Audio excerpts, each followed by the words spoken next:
I wrote a book about tech-savvy white supremacists. And then I wrote a book about Christian right extremists. And then I look at who's in the government. I'm like, oh my God, they joined together. From Interfaith Alliance, this is The State of Belief. I'm Interfaith Alliance President Reverend Paul Brandeis Rauschenbusch in New York City. And they were like, yeah, let's do it together. We basically agree. We want women subservient. We want eugenics and fertility and whatever. And literally the two groups I wrote books about got together and made like the worst government ever. This week on The State of Belief, a scary look at the world of extremism with an expert, journalist and author, Talia Lavin. Talia is the author of two powerful books, Culture Warlords, My Journey into the Dark Web of White Supremacy, and Wild Faith, How the Christian Right is Taking Over America. We need these voices to be heard now more than ever. Please make sure you subscribe, share, and rate The State of Belief at Apple Podcasts or your favorite podcast platform. Taking a minute to do these things really helps other people discover our show and become listeners too. Our library of past conversations includes almost 150 hopeful, empowering, and inspiring interviews with guests like Bishop Marion Budde, Representative Jamie Raskin, Jamar Tisby, Rabbi Sharon Brous, and many others. You can help grow The State of Belief with a financial contribution right now. Find out at stateofbelief.com, and you can support and join the work of Interfaith Alliance at interfaithalliance.org. So before we get to our guest, I just want to say a few things that are on my mind. The first is recognizing Labor Day. Happy Labor Day to all of you. And to recognize that religion and religious morals and the idea of equality and the idea of justice and the idea of everyone having dignity is deeply connected with however the labor movement has evolved and progressed over the years. We should just remember that 100 years ago, or a little bit more, ideas of a fair wage, of a 40-hour work week, of all of the kind of things that we take for granted, those just didn't exist as far as people being able to live productive lives that weren't just completely beholden to work and to fueling this maw of capitalism. And there are so many people who have did so much to make life better for people. And we, many of the things that we, believe in today, this idea of a minimum wage, of Social Security, of unemployment compensation, all of these things were created in order to make life better for the American people. And so on this Labor Day, I just want to give thanks to all the people who work so hard to create laws and ways of fashioning labor that made people be able to live better lives, and to make sure that we're aware that some of those very principles are under attack today. And the other thing is really on my mind is the people in D.C. and Chicago and Baltimore and other cities that are being threatened with occupation. Our hearts are with them, but also we have to recognize that this is a tactic and this is a very dangerous overreach and exercise in authoritarianism, and recognize it for what it is.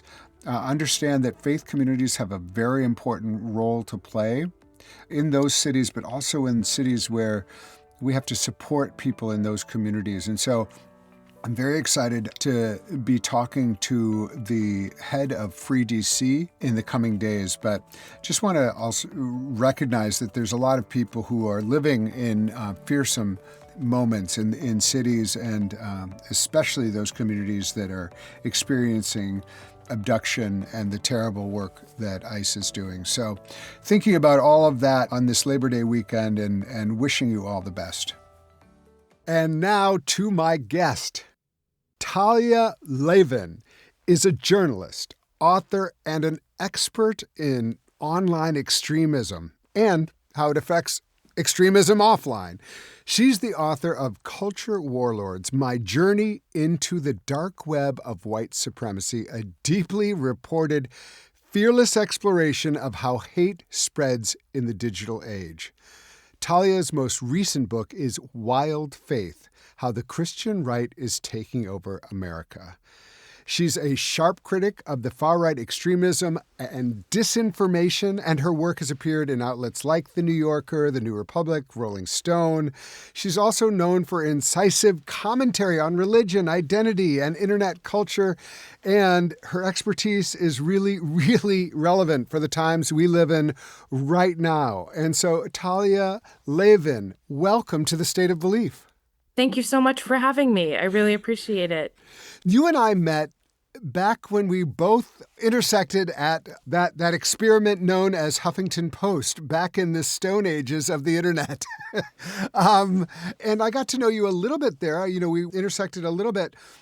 You don't come out of the Christian white supremacy world like that. You weren't born into that. This is something that that you have begun to really do a deep dive in. Tell me a little bit about your background and how you first entered into this world. Yeah, no, I'm not a white supremacist. So Okay. Well, so that's a good start. What was particularly interesting about writing this book, and I think also colored maybe the book's perception by critics and readers, is I'm not Christian at all. I'm Jewish. I grew up Orthodox Jewish. So I am quite familiar with, fundamentalist religion that shapes your life on an every single day, every single meal, every single, choice you make on what to wear kind of basis. Um, but I did not grow up to revere Jesus, like at all, you know? And I think that really sets the book apart from a lot of other books about Christian nationalism. For example, like The Kingdom, the Power, and the Glory by Tim Alberta, and, loads of other books about Christian nationalism. In many cases, you get the sense that um, the project of the author is in some way to rehabilitate Christianity or to rehabilitate Jesus, to sort of say, you're doing it the wrong way. Whereas I came to it from, I'd been studying the right and the far right for a long time. Um, but ultimately, especially as we progressed towards the second Trump era, I came to realize that looking at the fringes was not sufficing, that I needed to look at like towards the center because the center had become, even within the span of the, 4 years between my two books, so much more radical. And such a big driver, it seemed to me, of that radicalism was this brand of religion. So I didn't so much come to Christianity as Christianity came to me.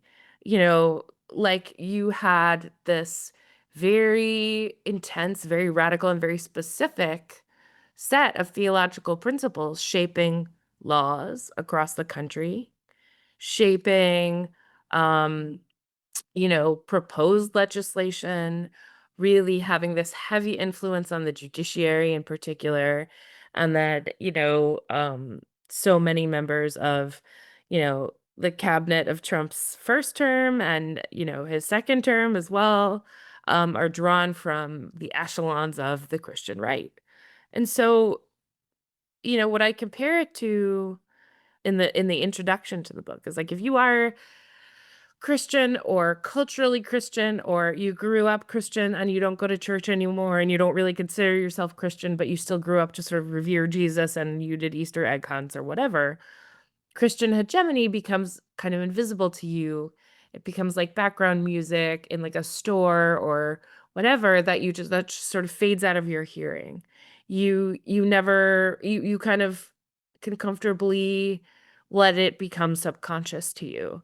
Whereas if you're not Christian, if you're a member of a religious minority, that fading out never happens. You're always aware, and you really get a sense when the tenor of that background music changes, when it acquires this militancy, when it acquires this newly dominant kind of goose stepping rhythm. And what you really realize as soon as you do even the faintest I mean, the book really focuses on primary sources, so intra-evangelical documents, these books and, novels, plays, TV shows, pamphlets that are by and for evangelicals, and also a lot of primary source interviews, like interviews with particularly people who suffer child abuse in an evangelical context, in a homeschooling context.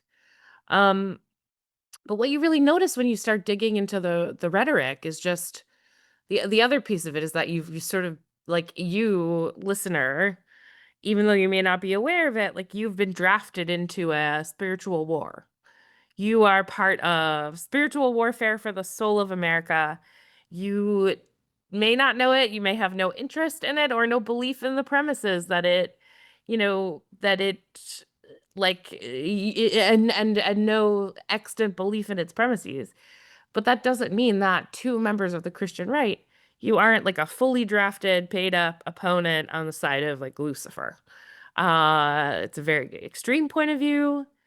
And the only reason why I'm not way out over my skis here is because I read what they have to say and I listen to what they have to say.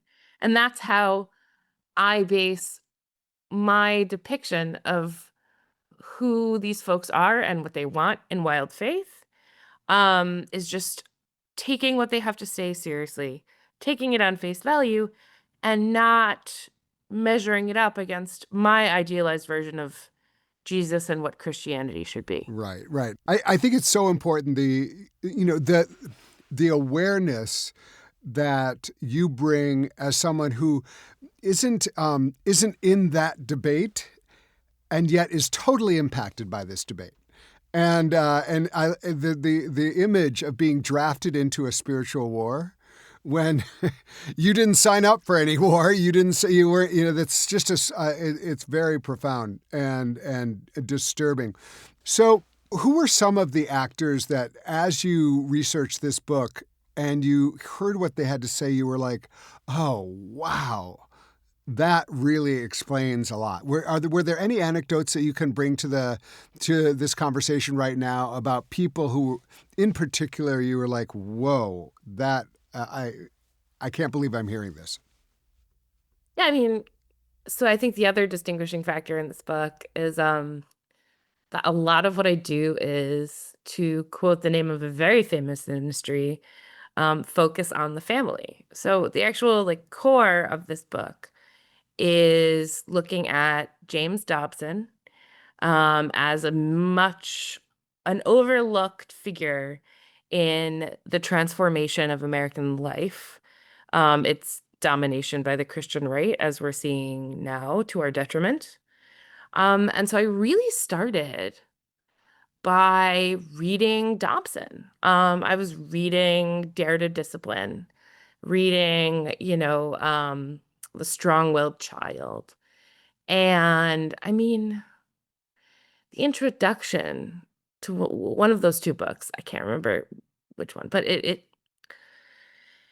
Dobson, who was this minister with huge influence over specifically family life in the Christian milieu. He has all these books on child rearing. His ministry addresses also marriage and parenting, lots of stuff in the family sphere. He talks about how he had this dachshund that was infuriating him by sleeping on a fuzzy toilet cover. And he beat the dachshund with a belt. He had to chase the dachshund around and he beat it with a belt. And it's presented as this like funny, folksy anecdote. And I'm like, bro, you're just beating a dog for like sleeping on a fuzzy toilet seat. Like, what's wrong with you? And then you look at the figures and it's like, this book sold millions of copies, right?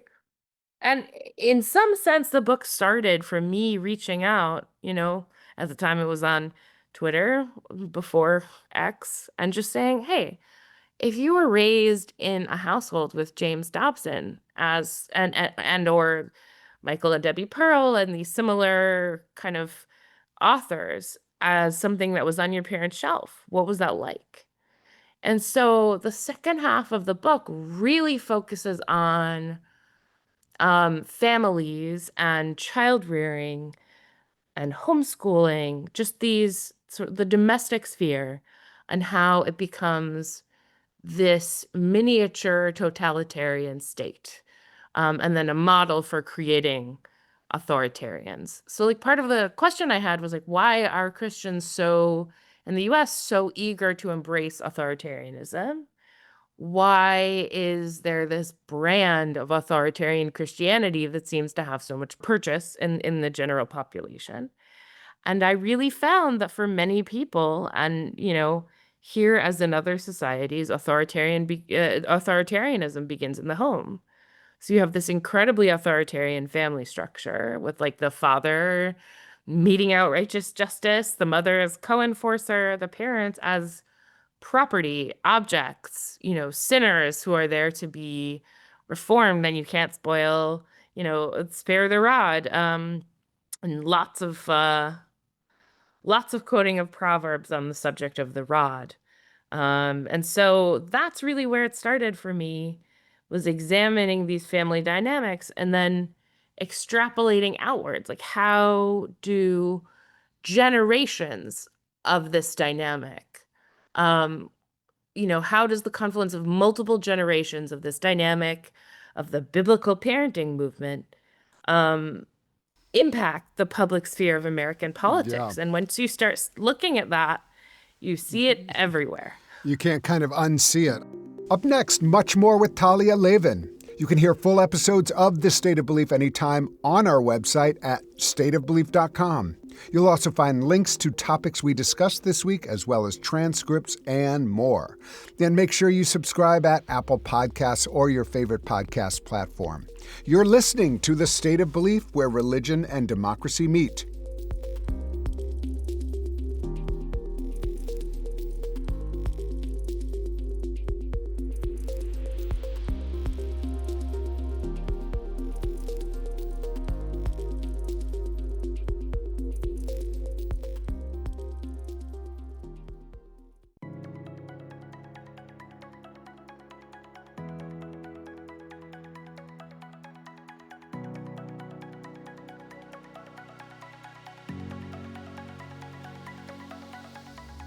Welcome back to The State of Belief. I'm Interfaith Alliance President, Reverend Paul Brandeis Rauschenbusch. My guest is writer Talia Lavin.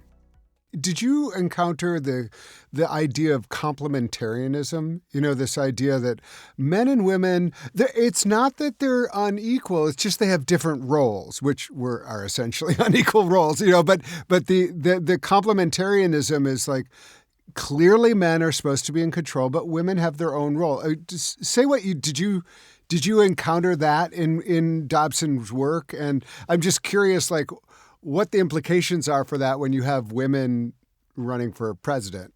Right. Like how that is expanded into the public sphere.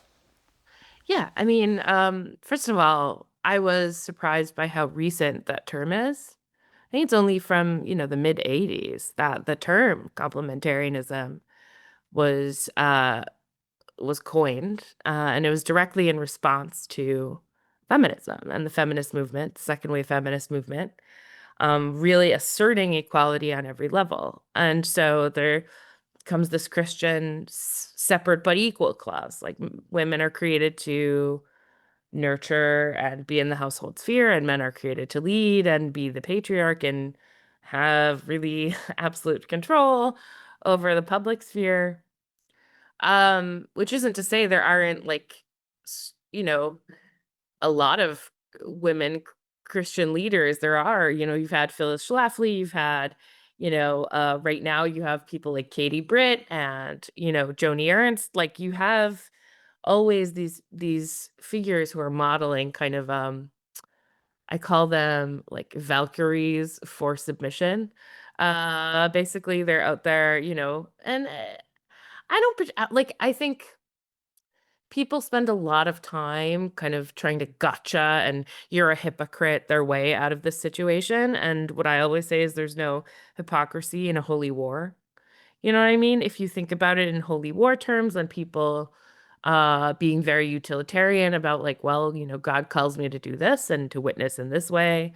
Um, hypocrisy doesn't really factor into it. They're not worried about it. And, accusations of hypocrisy also carry more, like they don't carry weight if the person accusing you of being a hypocrite isn't someone you consider valid or important.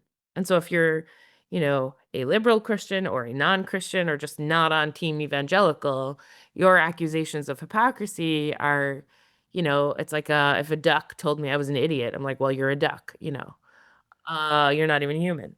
So what's the point of you? I'd be like, why is there a talking duck? But, okay, not the strongest metaphor, but you know what I mean. No, but it's pretty good. But one thing I do have in the book actually is one chapter on what it means to be a Christian man, and then talking to a bunch of interviewees about these ideas of Christian manhood and how that impacted them. And then another complementary chapter on Christian womanhood and specifically this idea of submission and, really how it got into people's heads, it messed them up, and also like looking at these marriage manuals, reading them and like being like, oh my goodness, like what they actually demand of people. There's this really popular book. It's like, I looked at it and it was like, as I was looking at it, it was like number 7 in like marriage manuals on Amazon, right? And that means it's selling serious copies. And this is not a particularly new book. It's called The Power of a Praying Wife by Stormy O'Martian. And it's part of the Power of a Praying series. So there's like The Power of a Praying Grandparent and like, I don't know what, The Power of a Praying like train engineer, whatever. But The Power of a Praying Wife is about how much this woman despises her husband and how she turned to God because she was so beaten down by his verbal abuse and by his ignoring of her. And she basically turns to Jesus and says, I will die to myself if you just tell me how to survive, because divorce is an abomination unto God. And so her prescription to women in unhappy marriages is to like literally die to yourself, completely abnegate and destroy your desires and live a kind of living martyrdom under your husband. I mean, it's so stark. This language is crazy, and like, yet it forms this whole model of how to be a wife, which is you cannot divorce, you cannot disobey, you can't be sour, you can't be shrill, Um and as to how it intersects with women running for president, like these are people who very unabashedly are like, your role as a woman in this world is to obey. And the purpose of your body is to create babies for Christianity, right? So anyone who falls outside that mold, anyone who falls outside that very narrow heterosexual remit is a sinner and an abomination. And so that piece of it wasn't necessarily reported out by people when they were, writing these very polite, cautious, unduly deferential profiles of evangelicals, as they still do. But this idea of, women like, being sort of abominable and trying to take on the trappings of another gender by assuming the mantle of leadership absolutely plays a role in how evangelical Christianity played into the last 2 elections. Yeah. I interviewed Matt Taylor right after the election, and really he went into all of the prayers about Jezebel and how Kamala Harris was Jezebel, and which I think is it's another layer of this, like, the worst of the woman temptress and going against God and all of that, and who has to be trampled. And the other person that I've spoken to recently who's doing some really important work, who does come out of the evangelical community, is Kristen DeMay, who wrote Jesus and John Wayne. And she's been really, taking on all this, about how men are being just forgiven immediately when they say, "Oh, maybe I was an abuser, but now I'm saying I'm sorry," and they're blaming the women again for the temptation, and so it really there what you're talking about is so dangerous for women, but also like really part of our politics right now, which is I think what's so interesting about the way you're approaching this is, from this very sort of like family unit and how they extrapolate into society and what is correct way and how that is influencing the laws that are being passed, the people who are in places of power right now. I think just, this is what you have uncovered is the story that many of us miss. We're just seeing them in the public square, but it's really trying to project this understanding of what is appropriate, and how all of us have to kind of subsume to it. I want to just for a moment go back to your first book, which was so interesting. I remember when it came out and just following, you talking about it, Culture Warlords, My Journey into the Dark Web of White Supremacy. I mean, when we get into the dark web of white supremacy, and you were really in it, you really were put yourself in situations where you were, I would say, to my outside point of view, I was like, she is putting herself in danger of being in communication with people who are so incredibly violent and terrible. Talk about that experience a little bit. Was that, how was that for you, and what did you discover?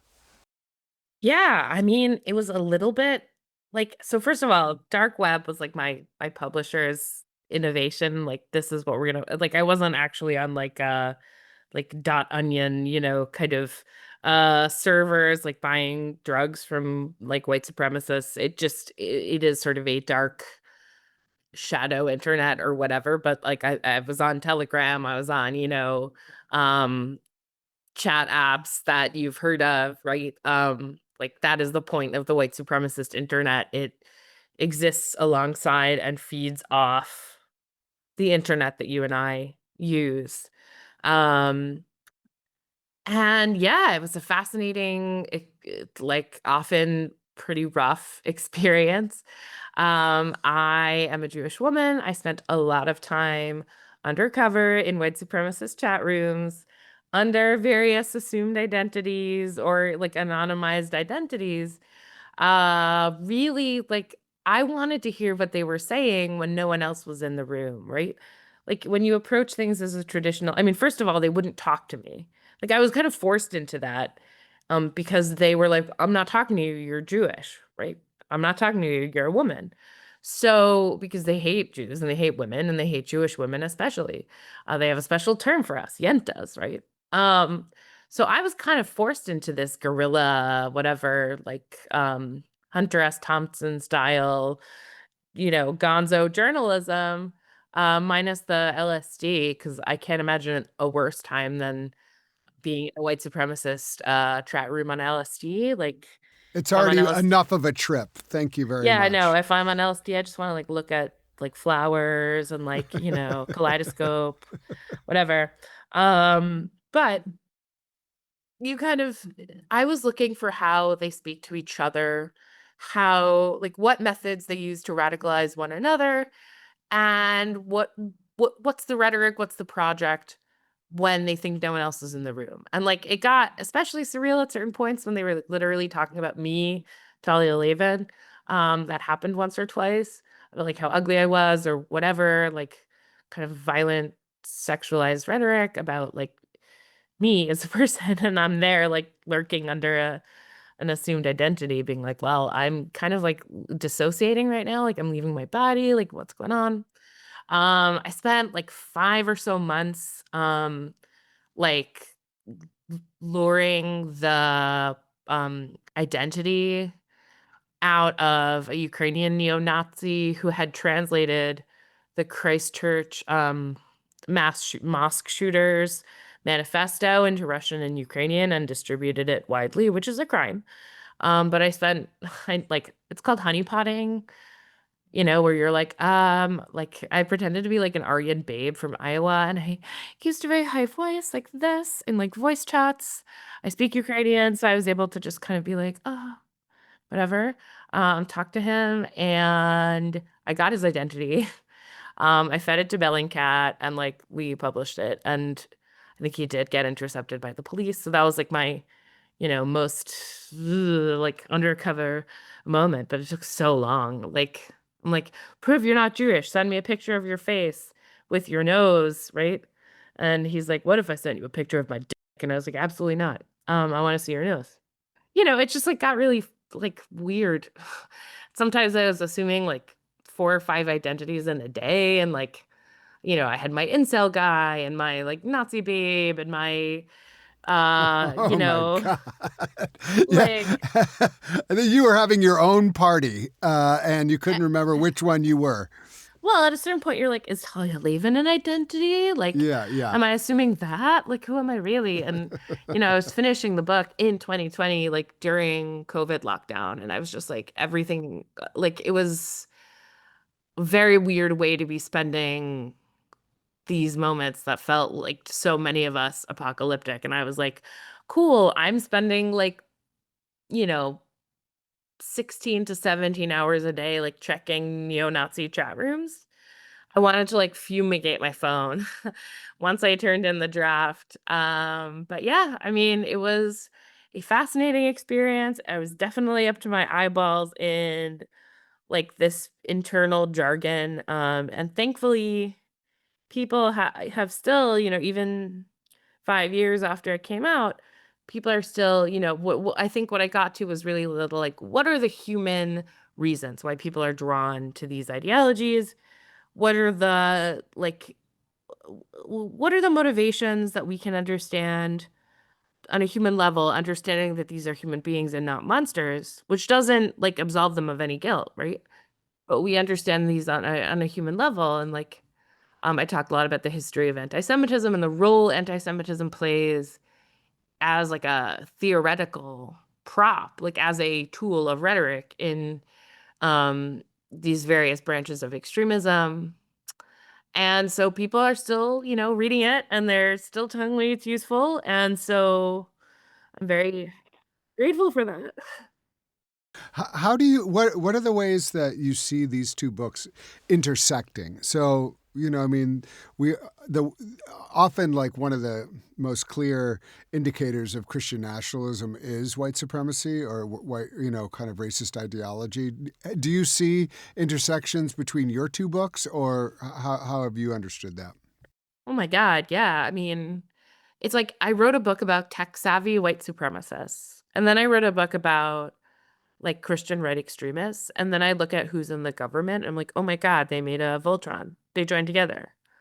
Like they joined together and they made a government. Oh my God. It was like the two sides of the coin, like made a bargain, and they were like, yeah, let's do it together. We basically agree. We want women subservient. We want, eugenics and fertility and whatever, and we'll each indulge. Like you like crypto, you like prayer, fine. We'll work together. There aren't really like thus far things have advanced to a really alarming state without there being significant cracks in that alliance. But it's like literally the two groups I wrote books about got together and made like the worst government ever. And I'm like, oh my God. Like, right? All I'm missing is like, Could you just, yeah, that's so interesting. What do you, how does your kind of, your background, growing up fundamentalist, Jewish or Orthodox, I mean, or I don't know if fundamentalist is the right word, but very well, it's not a word that my community uses, yeah, but right, it's right. accurate, I think. Like in that, I was thinking about God all the time.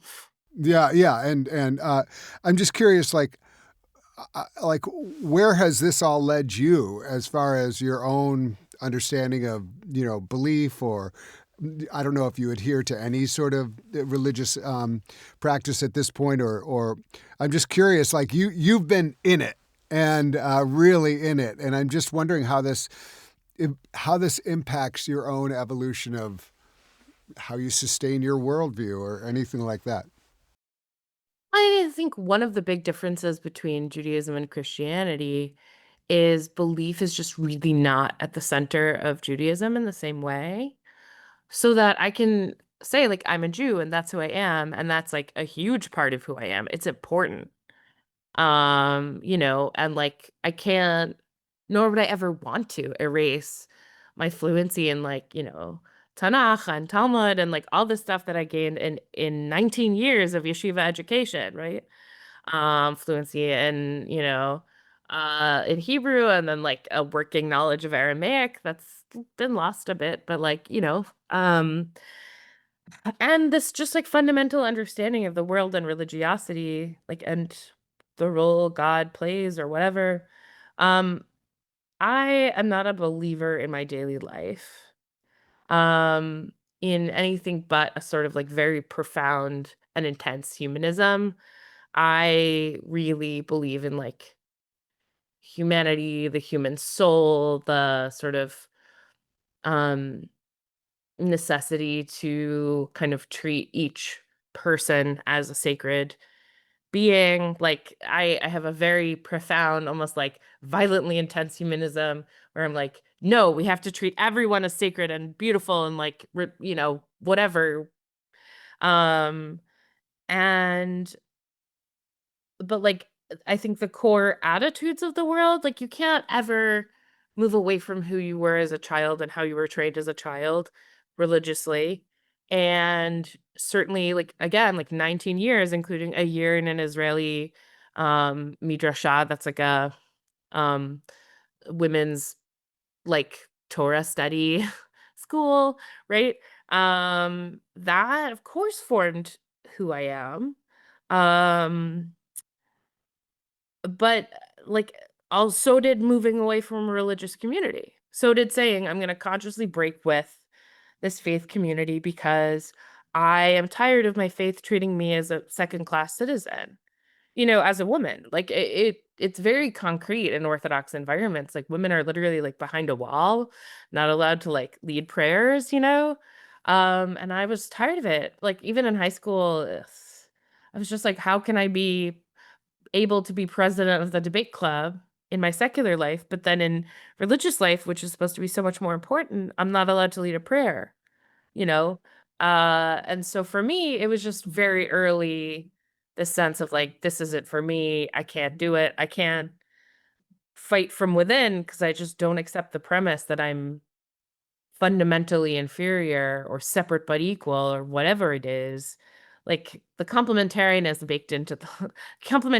is baked into the laws, right?